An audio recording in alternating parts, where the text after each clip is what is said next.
Allahümme salli ve sellim ala seyyidina Muhammedin ve ala alihi ve sahbihi ecma'in. Amma ba'du fe ya ibadallah ittaqullaha ve ati'u. İnnallaha ma'allezine ettekav vellezine hum muhsinun. Muhterem Müslümanlar, değerli kardeşler, Allah-u Azimuşşan ayet-i kerimede böyle buyurmaktadır. Ve'budullah ve la tuşriku bihi şey'en ve bil valideyni ihsanen ve bidil kurba vel yetama vel mesakin vel cari dil kurba vel caril cunubi ve sahibi bil cembi ve ibnis sebil ve ma meleket eymanukum. İnnallâhe la yuhibbu men kâne muhtâlen fakhûrâ. Sadakallâhul azim. Okuduğum ayet-i kerimede Allah-u Azimuşşan Allah'a ibadet etmeyi, ona hiçbir şeyi şerik koşmamağı emretmektedir. Özüne itayetten sonra ata-anaya, qohum-əqrabaya, yaxın və uzaq qonşuya, yetimlərə, yoksullara, yolda qalmışlara, yaxın dosta və əlimizin altında bizə hizmet eden, işlərimizi görən insanlara yaxşılıq etməyimizi əmr etməkdədir və arxasıyla yeryüzündə özünü bəyənərək, loğlalanaraq gəzən insanı sevmədiyini ifadə etmiştir. Peygamber aleyhissalatü vesselam Efendimiz de ölüm anında belə bize iki şeyi emretmiş, ona dikkat etmemizi istemiştir.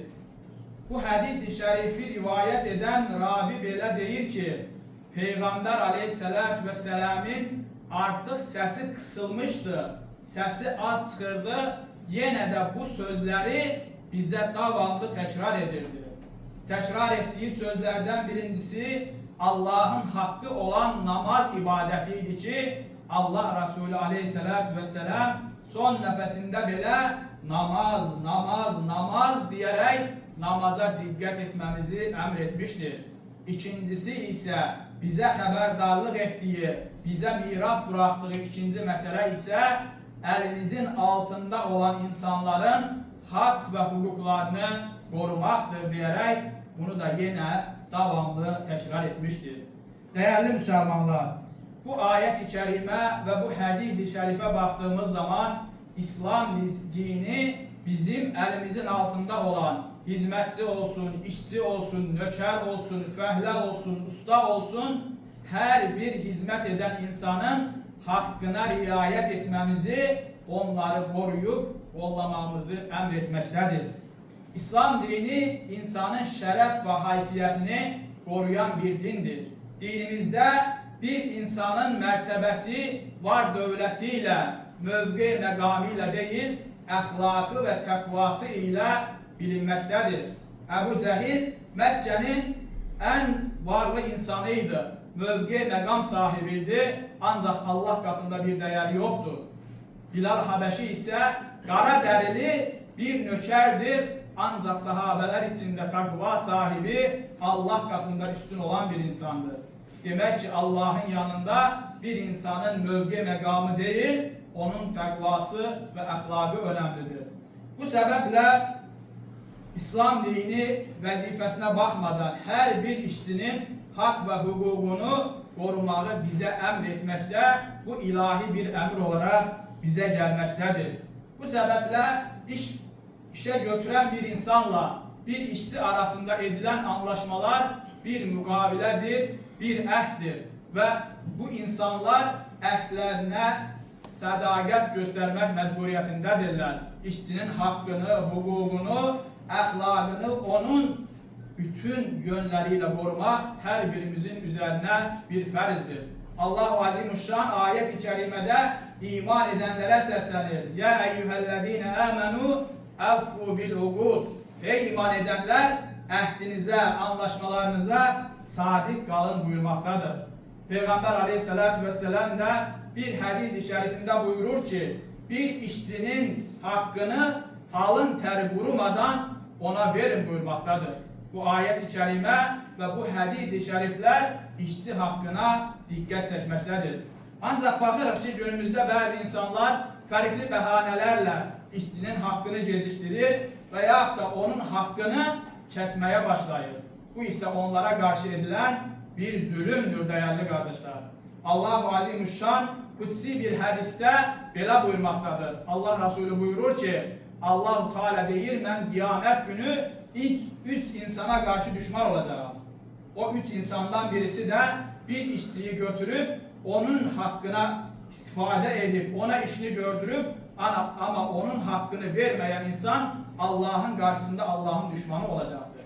Və qiyamət günü Allaha düşman olmaqdan daha təhlükəli və daha acı verici bir hal yoxdur, qiymətli qardaşlar.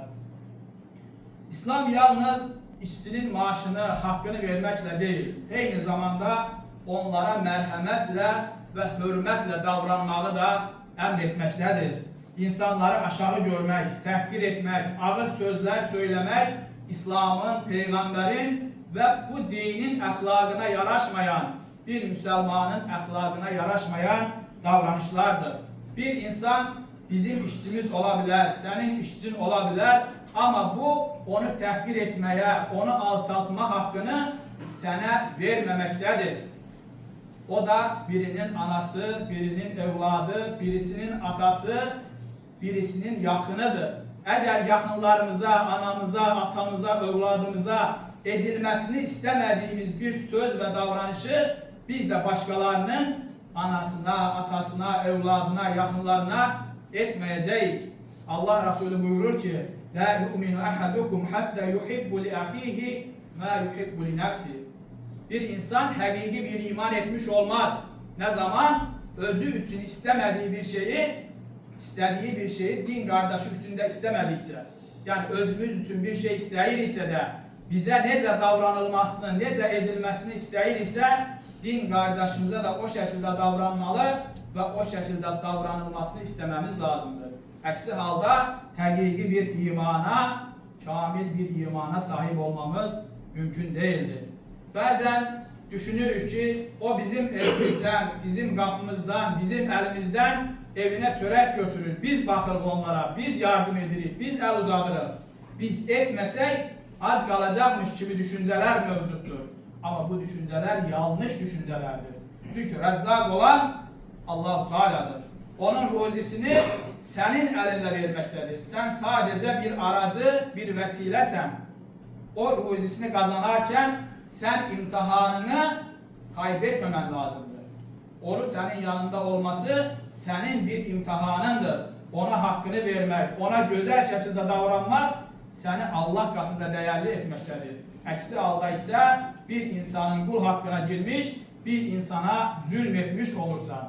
Zulmetmek sadece dövmek, kimse de öldürmek veya da malını elinden almak değildir. Bir iş yerinde psikolojik olarak işçiye təzyiq etmek, onu təhqir etmek, onu alçaltmak da eyni şekilde bir zulümdür ve bir mümin bu zulümden uzak durması lazımdır. İnnallâhe lâ yuhibbul zalimin. Çünkü Allah zalimleri sevmez buyurmaktadır. Onun için zalim olmaktan uzak durmamız lazımdır. Enes İbn Malik radıyallahu anh deyir ki, 10 yıl Peygamber aleyhissalatü vesselam'ın yanında hizmet ettim. Onun ihtiyaçlarını karşıladım. Ona hizmet ettim, istediklerini getirdim. Bu 10 yıl içerisinde bir defa belə mənə of demedi buyurmaktadır. Allah Resulü aleyhissalatü vesselam dünya işleri için, dünyalık için hiç kimsenin kalbini kırmadı, hiç kimseyi incitmedi, hiç kimseyi təhqir edip alçaltmadı. Bir mümin Peygamber aleyhissalatü vesselam'ın ümmetiyem deyirsə, onun əxlaqıyla, onun mərhəmətiyle əxlaqlanmalı ve mərhəmətlənməlidir değerli kardeşler. Hütbəmi Peygamber aleyhissalatü vesselam'ın bu hadis-i şərifiyle bitirmek istəyirəm. Peygamber aleyhissalatü vesselam hizmetçileri, nökərləri, ehtiyac sahiplerini, işçileri qəsd ederek deyir ki, onlar sizin kardeşlerinizdir. Allah onları sizin hizmetinize vermiştir. Kimin kardeşi onun hizmetindeyse yediğinden ona yedirsin, giyindiğinden ona giyindirsin, ona ağır bir yük yüklemesin. Eğer yükleyerse de o zaman özü de ona yardım etsin. Ela inne ahsenel kelam ve eblegan